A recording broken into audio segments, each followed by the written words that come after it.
देश दुनिया की हर बड़ी खबर सबसे पहले आप तक।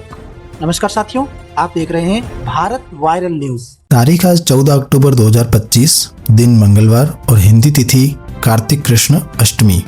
आइए बिना किसी देरी के एक नजर आज की प्रमुख सुर्खियों पर।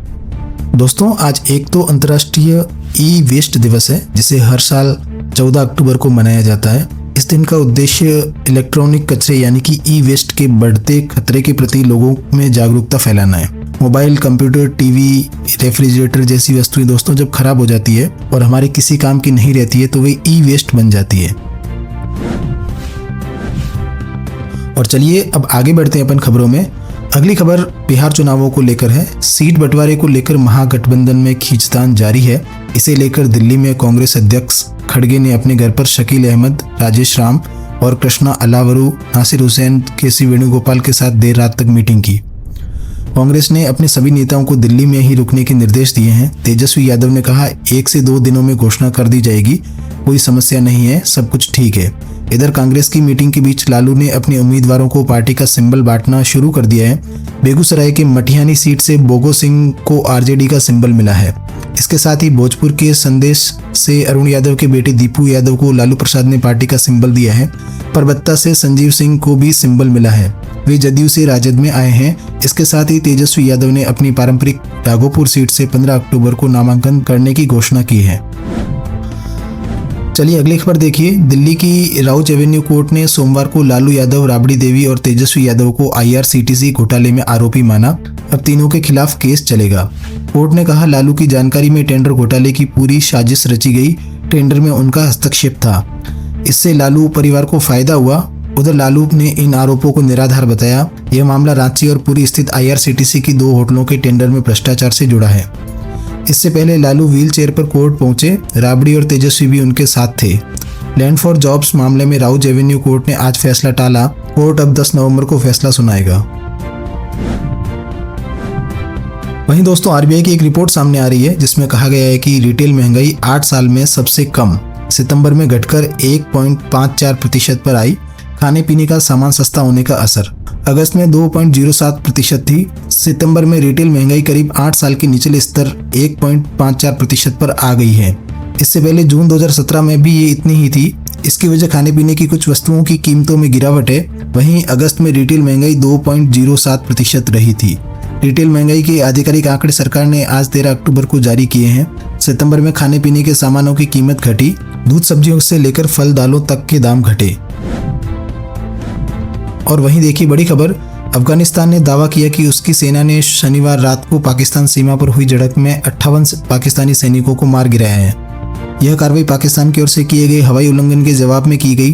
तालिबान सरकार के प्रवक्ता जबीउल्लाह मुजाहिद ने कहा कि अफगान सुरक्षा बलों ने पाकिस्तान की 25 सैन्य चौकियां कब्जे में ले ली हैं। इस कार्रवाई में 58 पाकिस्तानी सैनिक मारे गए जबकि 30 अन्य घायल हुए हैं। इसके जवाब में पाकिस्तानी सेना ने कहा कि उसके सिर्फ 25 सैनिक मारे गए हैं जबकि उसने 200 तालिबानी लड़ाकों को ढेर कर दिया है। अफगान रक्षा मंत्रालय ने कहा हमारा ऑपरेशन आधी रात को खत्म हो गया। अगर पाकिस्तान ने फिर से अफगानिस्तान सीमा का उल्लंघन किया तो हमारी सेना देश की रक्षा के लिए पूरी तरह तैयार है।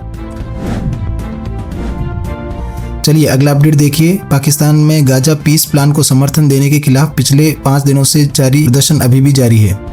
मीडिया रिपोर्ट्स के मुताबिक पाकिस्तान की राजनीतिक पार्टी तहरीक-ए-लब्बैक ने दावा किया कि पुलिस की फायरिंग में अब तक उनके 250 से ज़्यादा कार्यकर्ता और नेता मारे गए हैं जबकि 1500 से अधिक घायल हुए हैं।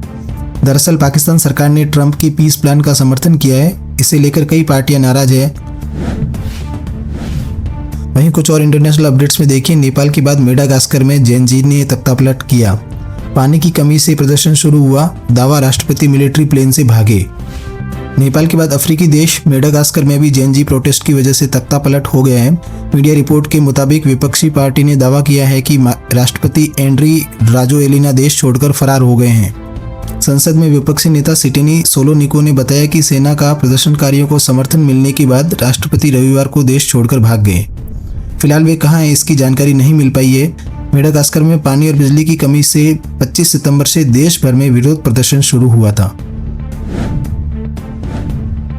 वहीं दोस्तों एक बड़ी अनोखी खबर आ रही है। ऑस्ट्रेलिया ने चार्लोट नाम का एक ऐसा रोबोट बनाया है जिससे चांद पर इंसानों के लिए घर बनाना आसान होगा। यह रोबोट 6 पैरों वाली मकड़ी जैसा दिखता है। इसका वजन भी बेहद कम है। यह रोबोट रेत, मिट्टी और कचरे का इस्तेमाल कर करीब 17 लाख रुपए में घर बनाता है। यह रोबोट अपने आप चांद की मिट्टी को कंप्रेस करके गुंबदनुमा घर बनाएगा। इससे अंतरिक्ष यात्रियों को वहां रहने में आसानी होगी। और आम लोगों के लिए एक राहत की खबर आई। सरकार ने पीएफ को लेकर नियमों को आसान बनाया। ईपीएफ अकाउंट से अब पूरा पैसा निकाल सकेंगे। जी हाँ दोस्तों, अब आपके पीएफ अकाउंट में से आपको पूरा पैसा यानी 100% निकासी की सुविधा मिलेगी। डॉक्यूमेंट्स भी जमा करने की जरूरत नहीं होगी। एम्प्लॉय प्रोविडेंट फंड ऑर्गेनाइजेशन यानी ईपीएफओ ने सोमवार को हुई सेंट्रल बोर्ड ऑफ ट्रस्टीज की मीटिंग में इसका ऐलान किया। Central labour minister Mansukh Mandaviya की अध्यक्षता में हुई मीटिंग में कई राहत भरे फैसले लिए गए। इन फैसलों से नौकरी पेशा लोगों को अपने ईपीएफ से पैसा निकालना अब पहले से कहीं ज्यादा आसान हो जाएगा। और वहीं देखिए बड़ी खबर, राजस्थान में 3 लाख लोगों की पेंशन रोकी।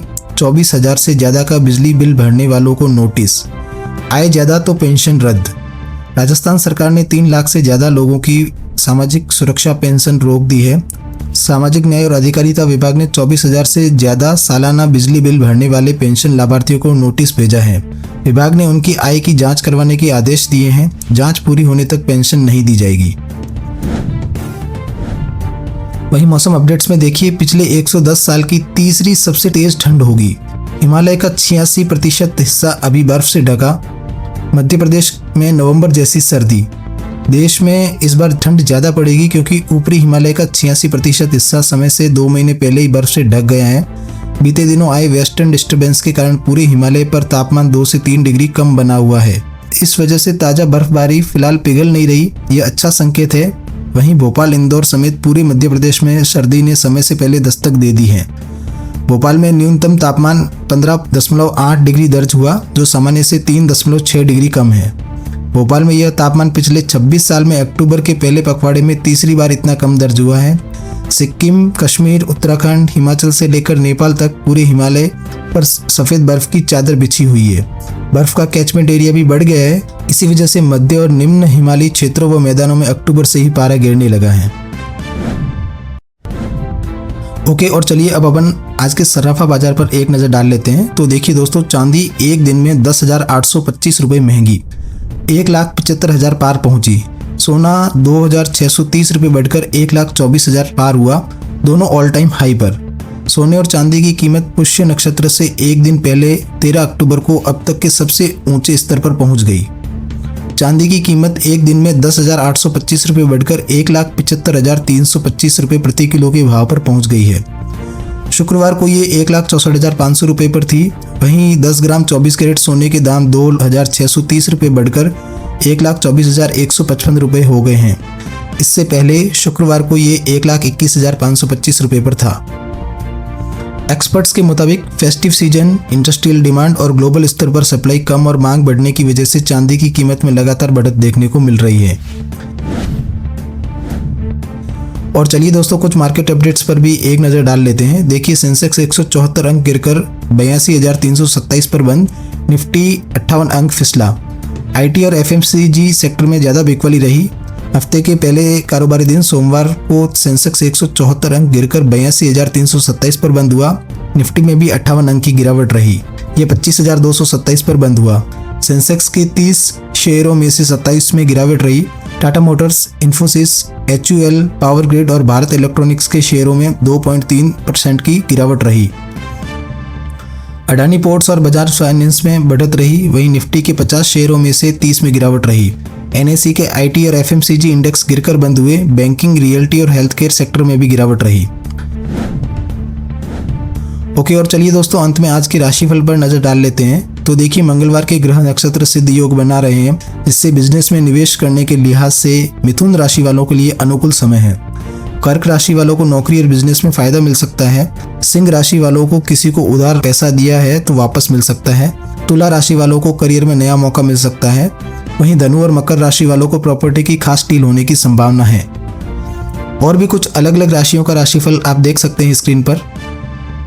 ओके, और इसी के साथ आज की खबरों का यहीं पर समापन करते हैं। वीडियो अगर आपको पसंद आया हो तो इसे लाइक करना, शेयर करना और भारत वायरल न्यूज़ चैनल को सब्सक्राइब करके बेल आइकॉन जरूर दबा देना। रोजाना ऐसी इन्फॉर्मेटिव जानकारी और महत्वपूर्ण समाचार देखने के लिए बने रहें भारत वायरल न्यूज़ के साथ। तो ठीक है, ख्याल रखिएगा अपने आप का, अपने परिवार का। मिलेंगे अगले नए अपडेट में, तब तक के लिए जय हिंद, जय भारत, वंदे मातरम, धन्यवाद।